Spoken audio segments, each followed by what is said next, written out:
नमस्कार दोस्तों। Government exam में जीके के पॉइंट ऑफ व्यू से जो लूसेंट की बुक है उसका बहुत ही इंपॉर्टेंस होता है। आज हम अपनी क्लास जो स्टार्ट करेंगे उसी लूसेंट की बुक को जो भी टॉपिक वाइज है उनके सिलेबस को चैप्टर को कवर करेंगे और जितने भी जो लूसेंट की जो भी चैप्टर वाइज है उनको हम अपनी क्लास में पढ़ेंगे। तो चैप्टर वाइज सीरीज देखने के लिए हम अपनी क्लास स्टार्ट करते हैं। लूसेंट का सबसे पहला टॉपिक है वो है इतिहास।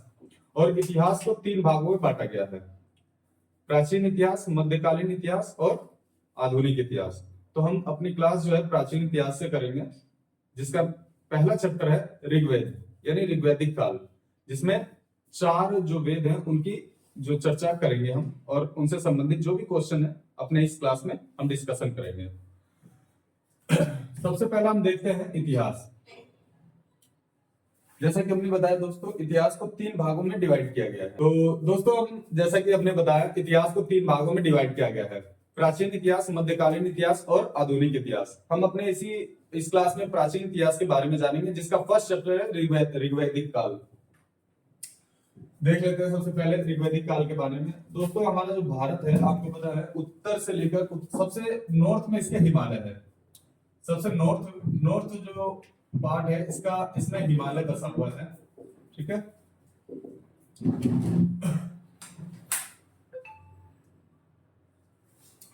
सबसे सदर्न पार्ट इसका बोले यानी दक्षिणतम बिंदु, तो वहां पे अगर मेन भूमि जो लैंड एरिया है, जो भारत का मेन लैंड एरिया है जहां से समुद्री तट इसके लगते हैं, वहां पे सबसे जो नॉर्थ में है वो है मुख्य भूमि। सबसे मुख्य भूमि सदर्न पार्ट में है कन्याकुमारी।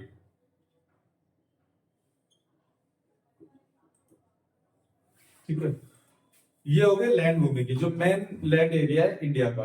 लेकिन अगर इस मेन लैंड एरिया के अलावा इंडिया का जो सबसे दक्षिणतम बिंदु माना जाता है वो है अंडमान और निकोबार का इंदिरा पॉइंट है, जो सबसे इंडिया का सबसे दक्षिणतम बिंदु है, वो हिंद महासागर में स्थित है।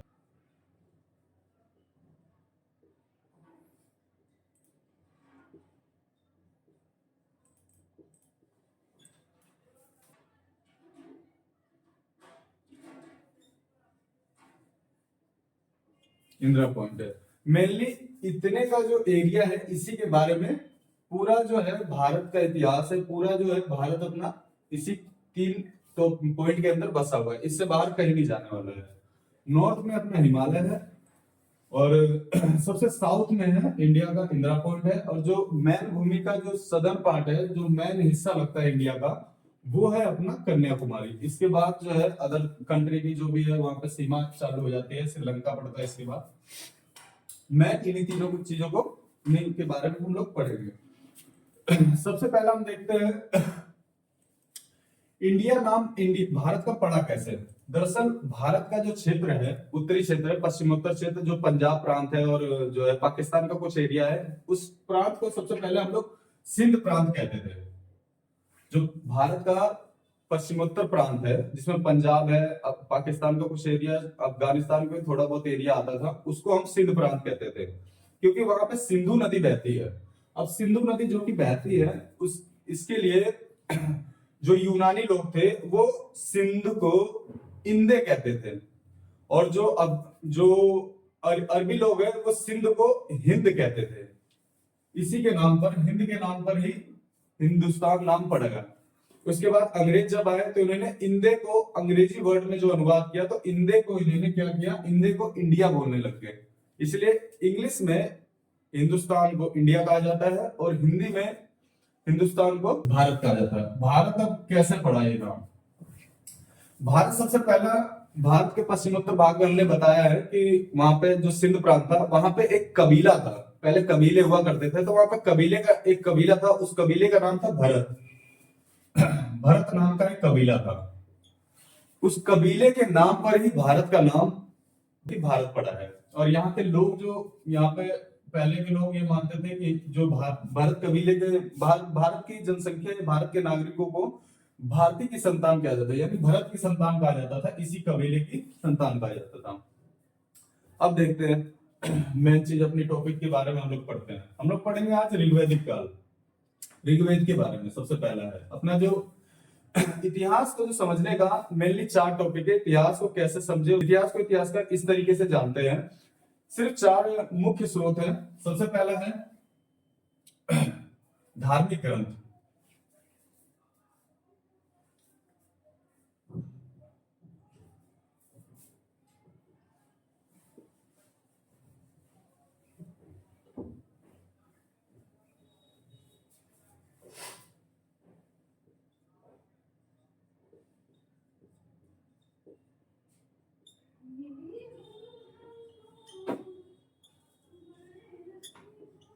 इतिहास को जानने का स्रोत। इतिहास को मेनली चार स्रोतों से जानते हैं। जो भी इतिहासकार हैं वो इतिहास की कितनी डेट रही है, इतिहास में क्या क्या हुआ है, सिर्फ इन चार चीजों से उन्हें पता लगता है कि कौन सी घटना कब हुई है और किस काल में हुई है, उस टाइम कौन सा शासक था, कौन सा जो है कि क्या राजनीतिक व्यवस्था थी। इन चारों चीजों से मानते हैं। सबसे पहला आता है धार्मिक ग्रंथ। जो भी धार्मिक ग्रंथ मिले, जैसे ऋग्वेद हो गए, यजुर्वेद हो गए, सामवेद, वेद हो गए, पुराण हो गए और क्या कहते हैं उपनिषद हो गए, ये सब हमारे जो है धार्मिक ग्रंथों में आते हैं। और ये धार्मिक ग्रंथ काफी प्राचीन है, तो इतिहासकार इन धार्मिक ग्रंथों की जो तिथि है उसी के माध्यम से ये पता लगाते हैं कि प्राचीन में क्या हुआ था और उस समय क्या क्या जो राजनीतिक व्यवस्थाएं थी वो क्या थी। सबसे पहला है धार्मिक ग्रंथ।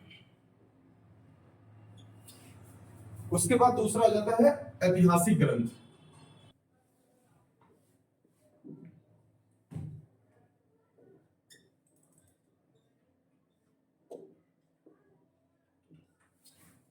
ऐतिहासिक ग्रंथ आते हैं। तीसरे नंबर पे जो आते हैं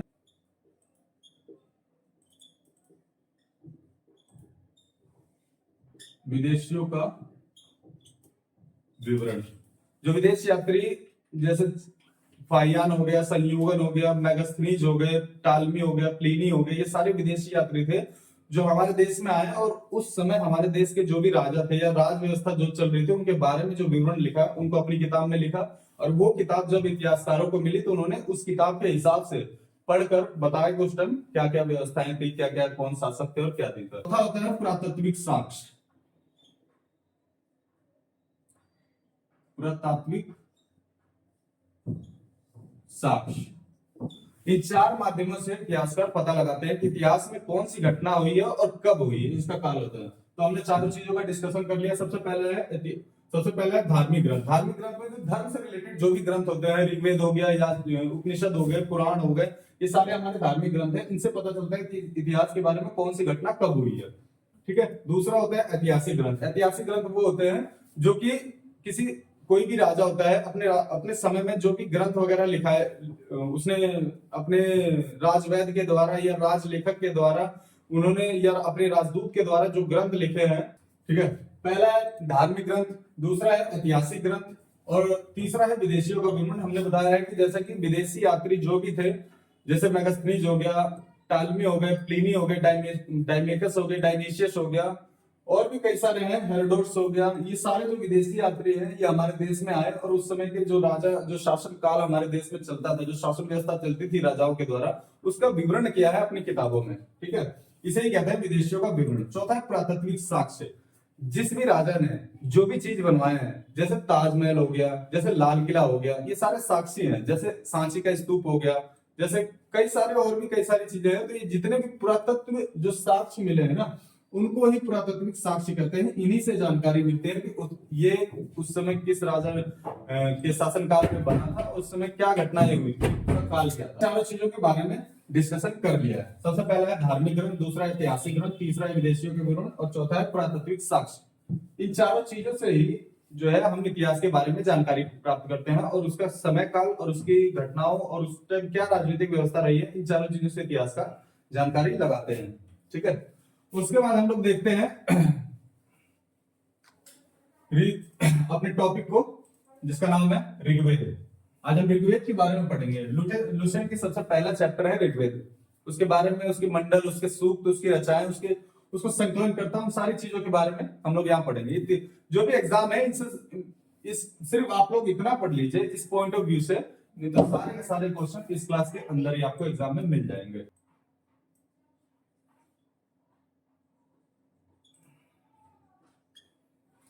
ऋग्वेद। इतिहास को सबसे पहले 3 भागों में बांटने का जिन्होंने काम किया था उनका नाम था क्रिस्टोफस सेलियनस। उन्होंने इतिहास को 3 भागों में बांटा था। जैसा कि हमने बताया है, प्राचीन इतिहास, मध्यकालीन इतिहास और आधुनिक इतिहास। पूरा इतिहास इन्हीं तीनों भागों में डिवाइड है। प्राचीन इतिहास में हम लोग देखते हैं जो हमारा सिंधु घाटी सभ्यता है, सिंधु घाटी सभ्यता से लेकर और लगभग लगभग दिल्ली काल के सल्तनत तक जो भी इतिहास है, ये हमारा प्राचीन काल के इतिहास में आता है। दिल्ली सल्तनत के काल से लेकर अंग्रेजों के काल तक का जो समय था, इसको हम मध्यकालीन इतिहास के नाम से जानते हैं। और अंग्रेजों के बाद का जो समय हुआ, उस समय को हम लोग आधुनिक इतिहास के नाम से जानते हैं। अंग्रेजों के बाद का जो काल है, उसे हम आधुनिक काल के नाम से जानते हैं। बस पूरा इतिहास इन्हीं तीन भागों में डिवाइडेड है। तो आइए हम ऋग्वेद की चर्चा कर लेते हैं। सबसे पहले ऋग्वेद क्या है? जैसा कि हमने बताया है, 4 पुरातात्विक साक्ष्य है, उसमें से ऋग्वेद एक धार्मिक ग्रंथ है। सबसे पहले ऋग्वेद के बारे में देखते हैं।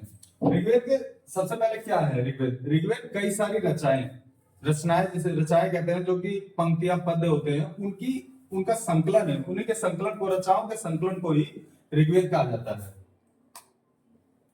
किसे कहते हैं? ऋग्वेद रचनाओं के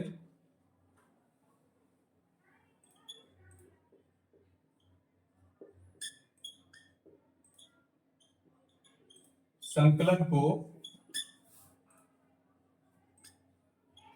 ऋग्वेद कहते हैं। ठीक है, रचनाओं के संकलन को ही ऋग्वेद कहते हैं। अब देखिए, इसमें ऋग्वेद के संकलन कर्ता कौन थे? ठीक है, सबसे पहले ऋग्वेद को संकलन करने का, जो भी रचनाएं थे, तो संकलन करने का काम किसने किया है? ऋग्वेद के संकलन कर्ता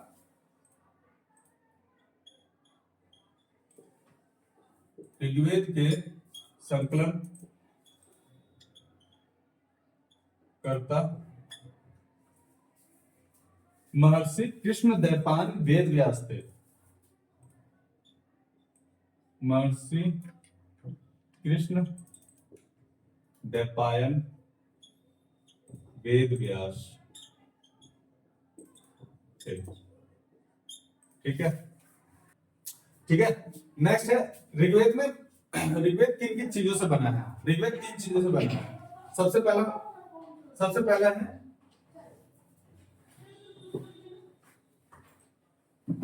ऋग्वेद 3 चीजों से बना है, ठीक है। पहला है मंडल, दूसरा है सूक्त, और तीसरा है रचनाएं।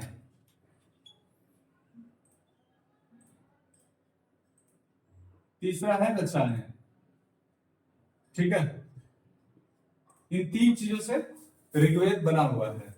अब देखते हैं इन 3 चीजों से ऋग्वेद बना हुआ है। सबसे पहले है मंडल, उसके बाद है सूक्त, उसके बाद है रचनाएं। इन 3 चीजों से ऋग्वेद बना हुआ है। अब ऋग्वेद में क्या है? मंडल कितने हैं? सबसे पहले देखते हैं ऋग्वेद में मंडल कितने हैं। ऋग्वेद में 10 मंडल होते हैं।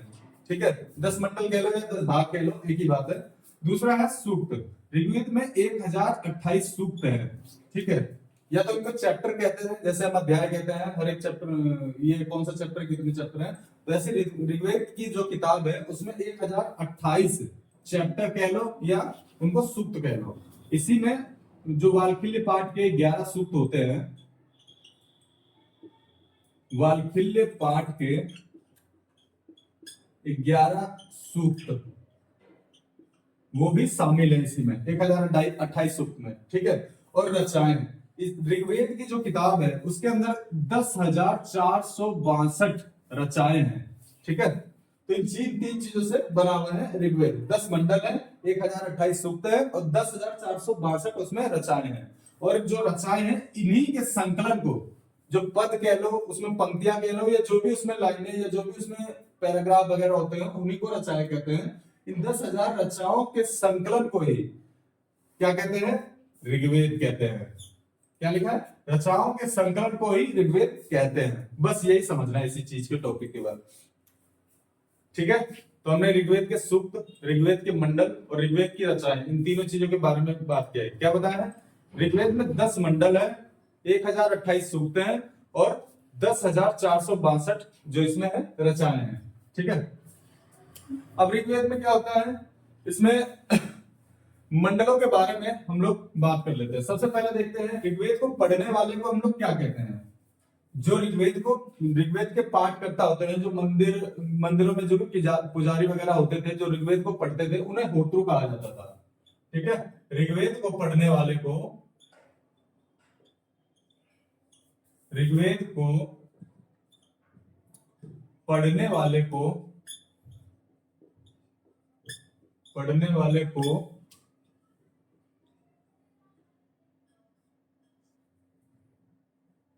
होतृ कहते थे। ठीक है, जो पुजारी होते थे, जो बेसिकली ऋग्वेद का पाठ करते थे मंदिरों में, लोगों को सुनाते थे ऋग्वेद के बारे में, उन्हें होतृ कहा जाता था। ठीक है, उसके बाद अब देख लेते हैं इसके मंडलों के बारे में। सबसे पहला है ऋग्वेद का तीसरा मंडल है। ऋग्वेद के तीसरे मंडल में जो गायत्री मंत्र है अपना, जो ओम भूर्भुवः स्वः, वो ऋग्वेद के इसी तीसरे मंडल से लिया गया है। इसी में ऋग्वेद के तीसरे मंडल में ही गायत्री मंत्र का उल्लेख है। तीसरे मंडल में गायत्री मंत्र जो है उसका उल्लेख है।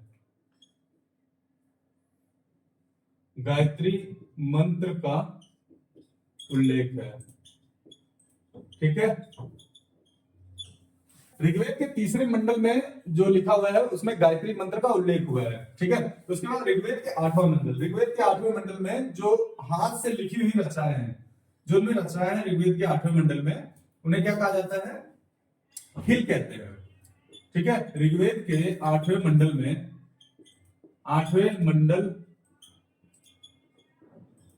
में हस्तलिखित, यानी हाथ से लिखित जो रचनाएं हैं, हस्तलिखित रचनाओं को क्या कहते हैं, खिल कहते हैं। ठीक है, ऋग्वेद के 8वें मंडल में हस्तलिखित रचनाओं को खिल कहा जाता है। खिल कहा जाता है। ठीक है, उसके बाद आता है ऋग्वेद का 9वां मंडल। ऋग्वेद के 9वें मंडल में देवता सोम का उल्लेख है, इसमें जिक्र मिलता है, सोम देवता का उल्लेख मिलता है। ऋग्वेद के 9वें मंडल में देवता सोम का उल्लेख मिलता है। देवता सोम का उल्लेख मिलता है। ठीक है, उल्लेख मिलता है। ठीक है, उसके बाद आता है ये मेन मंडल है जिनके बारे में हम बता रहे हैं। मेनली यही मंडल आप लोगों को पढ़ने हैं, एग्जाम में ज्यादातर इन्हीं मंडलों से क्वेश्चन पूछे जाते हैं। ठीक है, पहला है ऋग्वेद को पढ़ने वाले को होतृ कहते हैं। उसके बाद नेक्स्ट है ऋग्वेद का जो मंडल है, ऋग्वेद का तीसरा मंडल है, उसमें जो गायत्री मंत्र का उल्लेख है, कई बार क्वेश्चन में एग्जाम में पूछा गया है कि गायत्री मंत्र का जो उल्लेख है ऋग्वेद के कौन से मंडल में है, तो आप लोग बताएंगे कि ऋग्वेद के तीसरे मंडल में गायत्री मंत्र का उल्लेख है। उसके बाद आता है 8वां मंडल। 8वां मंडल में ऋग्वेद के 8वें मंडल में जो रचनाएं हैं, जो उन्होंने हस्तलिखित रचनाएं हैं, उसको क्या कहा जाता है, खिल कहा जाता है। एग्जाम में ऐसे ही क्वेश्चन आएंगे कि खिल किसे कहते हैं। उसके बाद है 8वें मंडल के बाद आता है 9वां मंडल। 9वें मंडल में देवता सोम का उल्लेख है। सोम देवता है, उनका उल्लेख है। सोम यानी वनस्पति के देवता थे, पेड़ फल के, वृक्ष के, पेड़ पौधे के देवता, पशुओं के देवता, इन्हीं को सोम देवता कहते हैं। ठीक है, उसके बाद आता है सबसे इंपॉर्टेंट और वेरी वेरी इंपॉर्टेंट आता है 10वां मंडल। एग्जाम में सबसे ज्यादा इस 10वें मंडल से क्वेश्चन आते हैं कि 10वें मंडल में चतुष्वर्ण, किसकी, चतुष्वर्ण यानी 4 वर्णों की जो है व्याख्या की गई है। ऋग्वेद में 10वें मंडल में, ऋग्वेद के 10वें मंडल में चतुर्वर्ण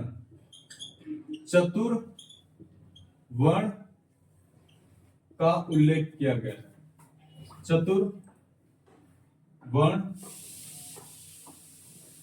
चतुर्वर्ण का